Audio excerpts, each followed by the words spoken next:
my money out in this hole, baby. What the? All bets are off!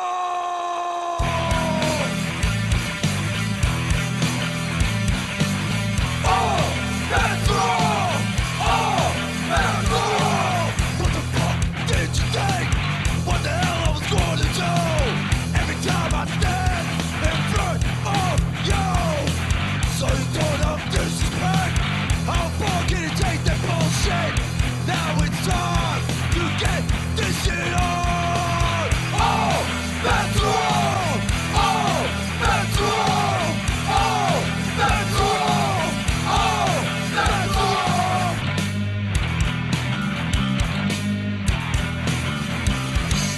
All bets are off!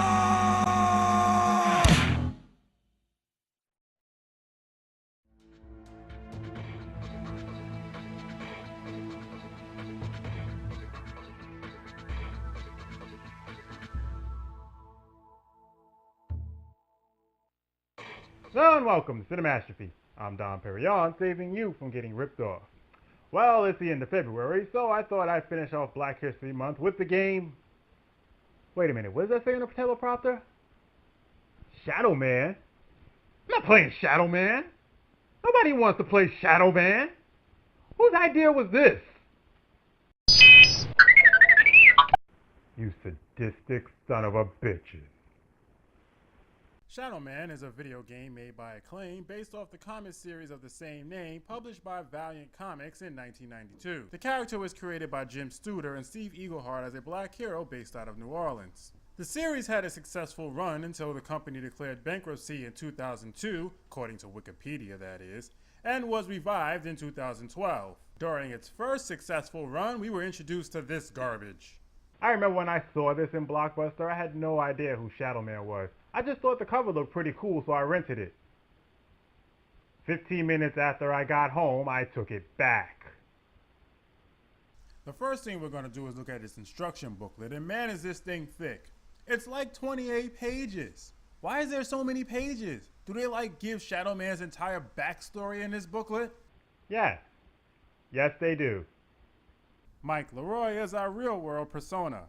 Originally from New Orleans, 32-year-old Mike was a victim of his own weakness. Having flunked his courses and spent his remaining college fund on drinking and gambling, this failed English literature student worked as a taxi cab driver in Chicago, keeping secret his failure from his family. That is, until one day in 1991, have to make sure we have the years right, when one of Mike's passengers was executed in a gang-like style killing, leaving $20,000 in the back of his taxi. I'm assuming it's explained better in the comic, because right now I'm all kinds of confused. What's a gang-style execution? Why would he leave it in a cab? I'm assuming they know the money was, the guy had the money, so why didn't they take it with them? It just raises too many questions.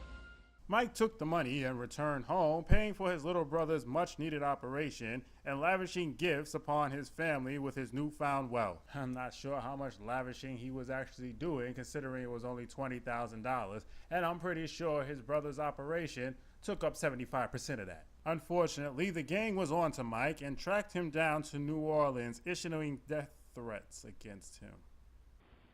Let me get this straight.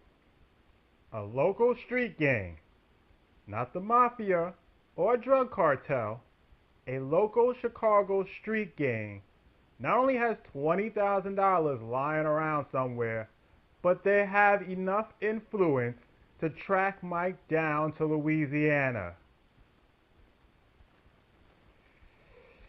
Ugh.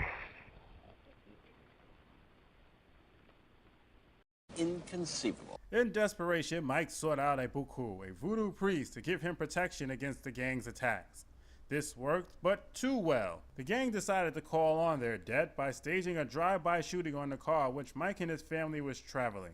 Mike's parents and his brother was killed, but he somehow survived. Upon recovering from his coma and nearby fatal injuries, Mike loses his memory and just goes on forever. Alright, let me just skip through this. He ends up working for the Baku, or Bokor, the voodoo priest, as a zombie slave. He's an assassin named Zero. Unaware of his true identity. Okay, here we go. One night, Mama Nettie, a powerful dying voodoo priestess, stormed into Baku's bar, the Wild at Heart. Because dying would make her a formidable foe.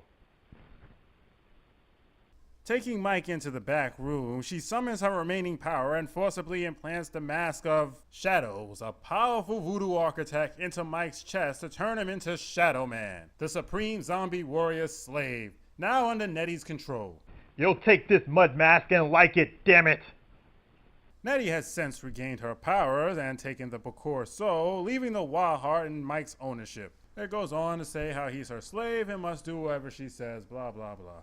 You then get information on other characters and weapons, but by this time you're just looking at the pictures and reading the titles because after going through Shadowman History 101, you just want to play the game. So, just like Acclaim's previous games that have been featured on this show, this one is dark and poorly textured, making it hard to identify anything in the background. I ran out of the American stuff. We start off on November 9th, 1888, where we're introduced to Jack the Ripper, voiced by Orlando Bloom, in a sewer, I think, where he's narrating to no one while writing in his memoirs. You know, I never understood why villains even do the whole writing in their memoirs thing. Who are they writing these memoirs for? Is there a running market for evildoers' memoirs out there that I don't know about? I mean, it's not like you can just walk up to a publisher and say, I would like you to publish these memoirs into a book on how I committed murder. Not unless you're OJ. Anyway, he states that the reason he's been killing women is because he's searching for immortal power in their soul. Unfortunately, no matter how hard he tries, he can't seem to grasp that power, so he decides to search for it by cutting out his own heart. He does realize the folly in his plan is that he'll be dead, right? Before he can kill himself, a man called Legion tells Jack that the power he's looking for does exist, but only in certain souls. Certain dark souls. Oh, come on. Republicans don't have that much power. He goes on to say that he requires Jack's services to build a place called Asylum where they will harness the power, but it can only be built in Darkside, the land of the dead. Well, at least now I know why they make so many shitty movies. It's all a part of the diabolical plan to bring about Armageddon and take over the world. Of course! Then, if I am to join you, I must die. Dude, you were literally 2 seconds from cutting out your own heart. I don't know why all of a sudden you're shocked and appalled by the concept of dying. Nettie, having seen all this in her dreams, and you're probably wondering why she's sleeping next to a dead body. That's actually Shadowman.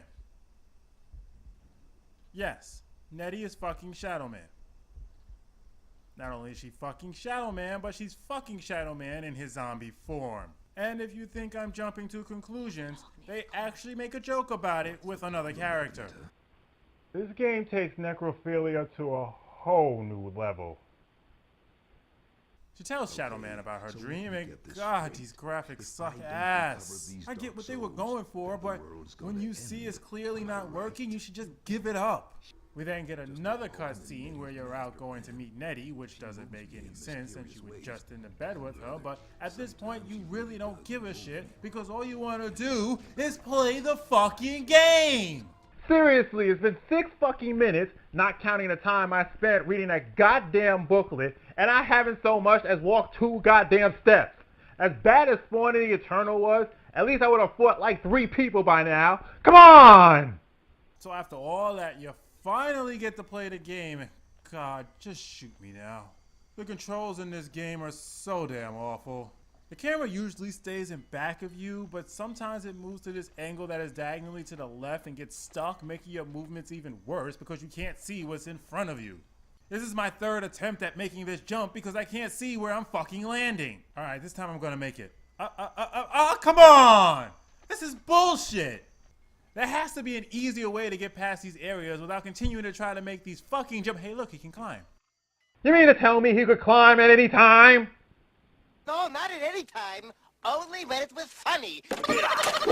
When you make it to Nettie, she gives you a gun and Luke's teddy bear. I'm real scared, Mikey. Jesus, Luke. He's alive. God, even for 8-bit Nintendo, that was pathetic. And you know the creative team was just sitting there giving each other high fives, thinking that they created something that would scare the shit out of anybody playing this game. Even Shadowman doesn't seem all that affected at what just happened. Jesus, Luke. Yeah, Jesus, Luke. You might make him show some mild interest in what just occurred.